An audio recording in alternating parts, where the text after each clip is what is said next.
So, good day guys. So, meron tayong nire-repair na inverter. Paito, 1000 watts, 500 watts continuous power, no.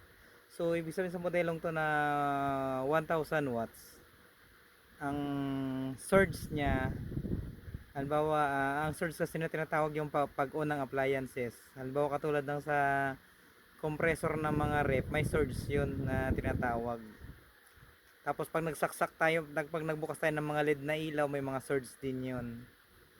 So ang kaya niyang i-handle na power surge is maximum 1000 watts. Pero ang continuous power niya is 500 watts lang. So yun, so ang mga nasira dito sa anong to is uh, yung MOSFET para sa oscillation nitong chopper, uh, IRFP 1404 number nitong dalawang to. So yung mga gate resistors niyan 30 ohms napalitan na natin.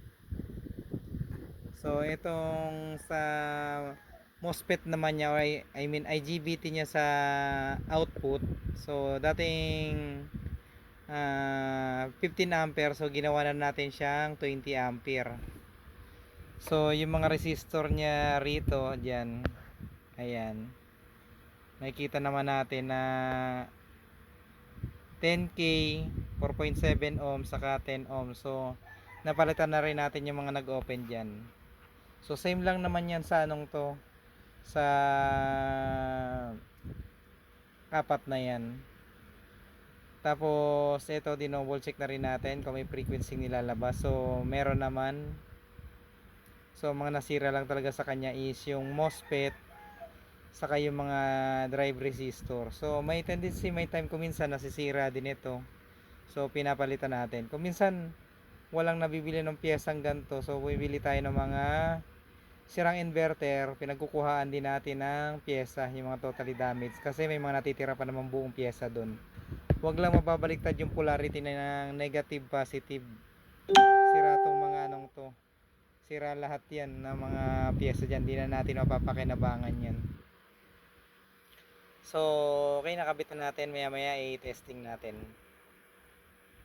So ayan, ito na, testing na tayo nitong Paito inverter na ginawa natin na 1000 watts at may peak load na 500 watts. So ayan, ang gamit lang natin is 1 ampere na power supply pan testing. So na testing ko na rin to kanina, load na ng panghinang. So ayan, na gamit natin digital tester. So ayan, may output siya na 227 volts at ang frequency niya na nilalabas ayan 59.992 Hz. So pure sine wave siya, legit na pure sine wave. So ayan, okay na to. Nagamit ko na rin na loadan ng panghinang. So sa mga gusto magpa-repair, so PM lang po, DJ Glenn All Around Repair Services. So gumagawa tayo ng mga inverter po.